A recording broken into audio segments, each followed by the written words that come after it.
नमाज से बड़े इंपॉर्टेंट शय का नाम एजुकेशन है। नमाज फर्ज है, फर्ज आजम है, मगर नमाज की फर्जियत से ज्यादा अहमियत इल्म की फजीलत, इल्म की फर्जियत की है।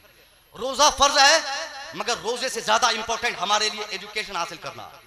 हज और ज़कात, नमाज, रोजा, हज और ज़कात, ये चार ऐसे खंभे हैं जिस पर इस्लाम का दारो मदार है, जिस पर हमारा ईमान टिका है। मगर साहब, ये सारे फराइज हम पर फर्ज किए गए हैं, मगर कॉमन फराइज नहीं है, कॉमन फर्ज नहीं है। आप कहेंगे हजरत आपने एक नई बात बता दी कि नमाज से बड़े फर्ज का नाम तालीम हासिल करना। मैं क्लियर कर दूं, हाँ सही कहा, नमाज हम पे फर्ज है, सब पे फर्ज नहीं। ये 6 साल का बच्चा, इस पर नमाज फर्ज है? नहीं है, इस पर नमाज फर्ज नहीं। पगले पे, दीवाने पे नहीं, नमाज नहीं। रोजे की अगर बात की जाए, रोजे की फर्जियत के लिए भी कंडीशन है, नमाज की फर्जियत के लिए भी शर्त है, हज और ज़कात की फर्जियत के लिए भी कंडीशंस है। नमाज के लिए वक्त का भी पाया जाना जरूरी है। नमाज तब फर्ज होगी जब नमाज का टाइम आएगा, रोजा तब फर्ज होगा जब रमजान का महीना आएगा, ज़कात तब फर्ज होगी जब हमारे अंदर ज़कात देने की कैपेबिलिटी होगी, हज तब फर्ज होगा जब हमें हज करने की सारी सहूलियात हमारे पास हो, हम अमीर हो, हज ना करें तब हम कहेंगे कि साहब हम फर्ज अदा नहीं कर पाते। ये चारों फराइज जो बिलाशुबा हमारी पहचान और हमारी शान है, मगर इनको मेरे मुस्तफा ने बगैर शर्त के हमारे ऊपर फर्ज नहीं फरमाया। नमाज के लिए कंडीशन, रोजा के लिए कंडीशन, हज के लिए भी कंडीशन, साहब ज़कात के लिए भी कंडीशन। उसी मुस्तफा ने जिन्होंने रमजान के रोजे की फर्जियत का ऐलान फरमाया, रोजा फर्ज है, हज फर्ज है, ज़कात फर्ज है, नमाज फर्ज है कहा, उसी मुस्तफा करीम ने एक ऐसी फर्जियत का भी ऐलान आम फरमाया जिसके लिए कोई कंडीशन नहीं, जिसके लिए कोई शर्त नहीं। मुस्तफा फरमाते हैं तलबुल इल्म फरीज़तुन अला कुल्ले मुस्लिम व मुस्लिमा। सरकार कहते हैं getting education is compulsory for each and every Muslim man and women. सरकार कहते हैं इल्म हासिल करना बिला शर्त हर मुसलमान मर्द औरत पर फर्ज है।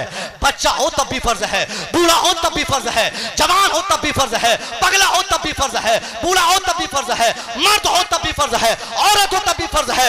यहां तक के मुस्तफा फरमाते हैं मां के शिकम से कब्र की आखिरी मंजिल तक अगर वह मुसलमान है तो तालीम हासिल करना फर्ज। नारे तकबीर, नारे रिसालत, इस्लाहे मुआशरा कॉन्फ्रेंस, मजहब इस्लाम, अल्लामा डॉक्टर मुसव्विर रजा मिसबाही। नारे तकबीर, नारे रिसालत। लड़के जो पढ़ाई करते, मैं गुजारिश करूंगा बेटा तुम हमारे समाज के मुस्तकबिल हो, तुम पर, तुम्हारे कांधे पर इस्लामिक माशरे की मुकम्मल तरीन जिम्मेदारी है। मेरे बच्चों इतनी मेहनत करके आप दिखा दो, आपका रिजल्ट आपके स्कूल के दूसरी अक़वाम के दूसरे बच्चों से ज्यादा अच्छा हो, या आप कोशिश करें। आप जिस कॉलेज में पढ़ें आप टॉपर हो जाएं, आप जिस यूनिवर्सिटी में पढ़ें आप टॉप कर जाएं। पूरी मेहनत और ईमानदारी से जिस नॉलेज को आपको लेना हो, मदरसे में पढ़े, कॉलेज में पढ़े, स्कूल में पढ़े, यूनिवर्सिटी में पढ़े, जहां पढ़े, साइंस पढ़े, फिजिक्स पढ़े, बायोलॉजी पढ़े, जो पढ़ना हो आप पढ़े। ईमानदारी, लगन, जुस्तजू, चाह, सारी चीजें मौजूद हो, उसके बाद मुकम्मल ताकत झोंक दें।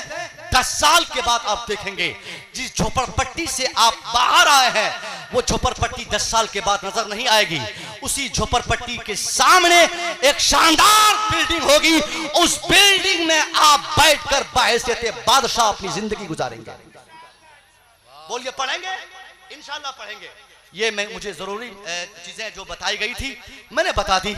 1 घंटे का मुझे टाइम दिया गया था, शायद मैंने अपने दिए हुए 1 घंटे का बेहतर इस्तेमाल किया, इस उम्मीद के साथ बहुत बर्बाद हो गए। अब मजीद बर्बादी की आप कोशिश ना करें।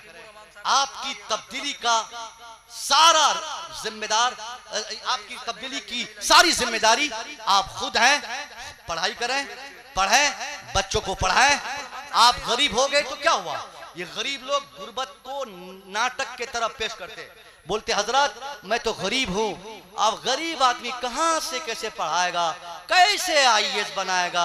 और एक चीज और बहाने के तौर पे आप बताते हैं, मैं अक्सर जलसों से कहता हूं, ये लोग नेताओं को गालियां देते हैं कि हजरत फलाने मंत्री ने बर्बाद कर दिया, चिनाने साहब जब से आए हैं तब से हमारा बेटा ये आगे नहीं बढ़ पाता, हजरत पढ़ा के क्या करेंगे, हमारा बेटा ऑफिसर नहीं बन पाएगा। सुनिए, रिसेंटली 2018 में मेरा साथी शाहिद रजा मिसबाही, ये समस्तीपुर जिले का आईएएस ऑफिसर किसी विभाग में अभी वो जिम्मेदारी संभाल रहे हैं, 2017 में वो यूपीएससी का एग्जाम दिया। ये मुसलमानों को गौर से सुनना चाहिए जो ये बोलते कि हजरत मेरा बेटा पढ़ेगा तो फलां साहब जीतने नहीं देगा, फलां साहब आगे बढ़ने नहीं देंगे, फलाने मंत्री हमारे बेटे को दबा देंगे। उनको गौर करना चाहिए, हिंदुस्तान आजाद हुआ कब?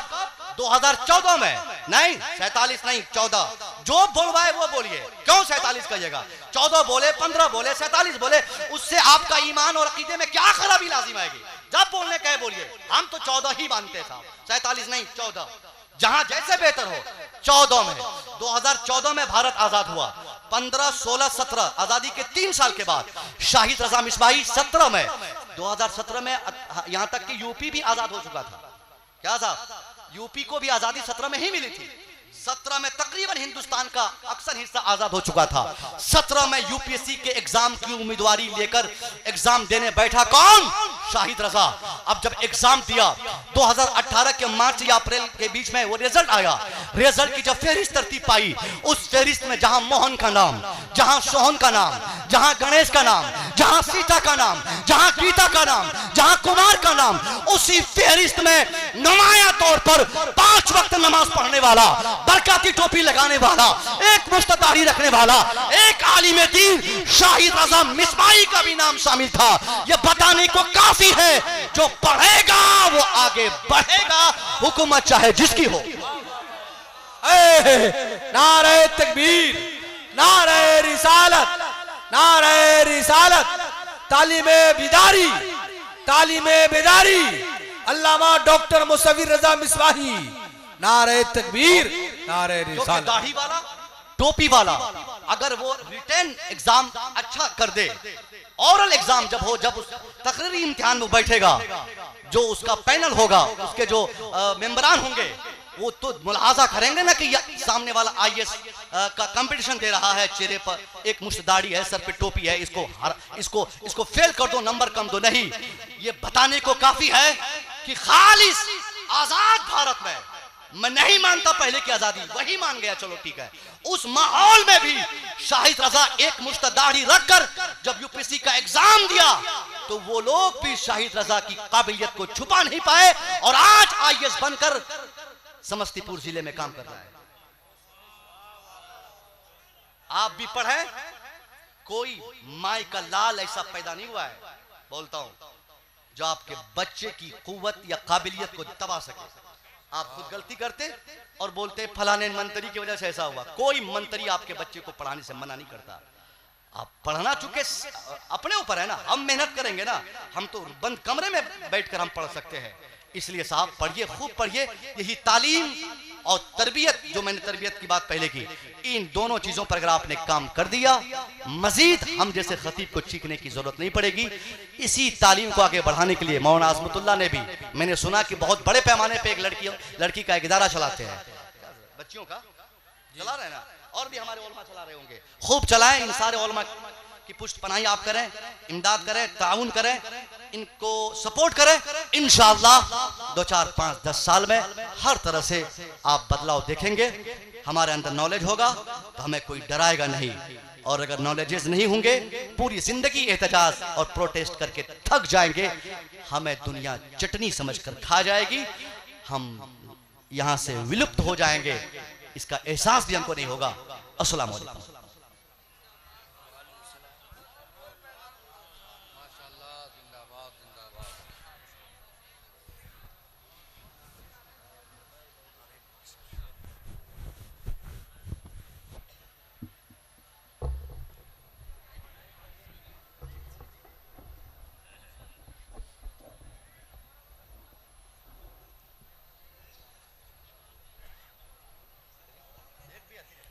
माशाअल्लाह।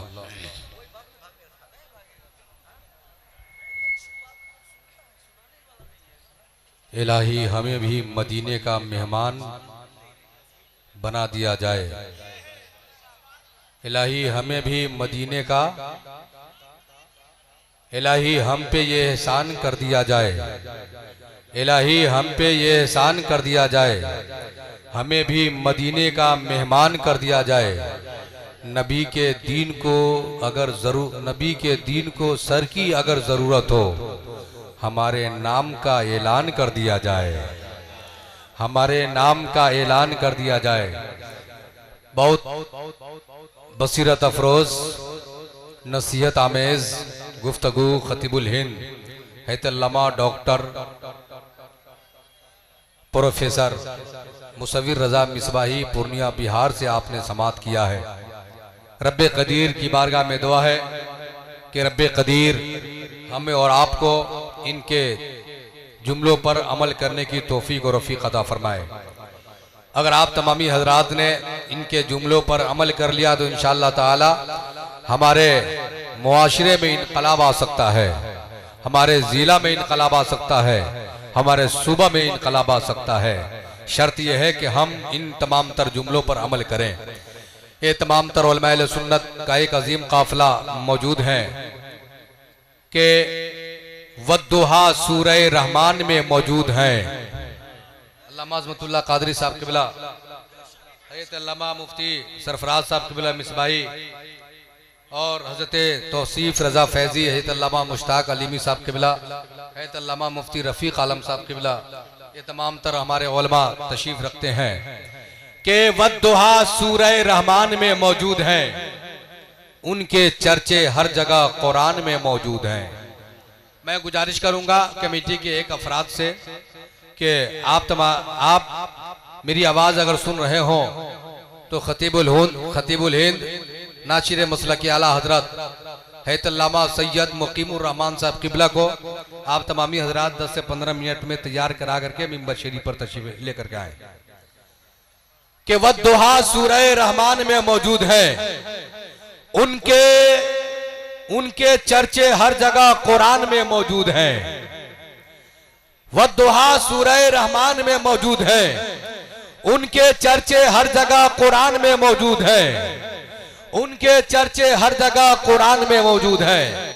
आप हजरात से गुजारिश है कि जो अब अभी फोन आया है कि बहुत सारे हमारे चंद हजरात नौजवान रास्ते में बिल्कुल भीड़ बना करके खड़े हैं, उनसे मेरी गुजारिश है कि वो रास्ता को क्लियर कर दे और आप तमामी हजरात इस पिंडाल में तशरीफ ले आए तो मेहरबानी होगी।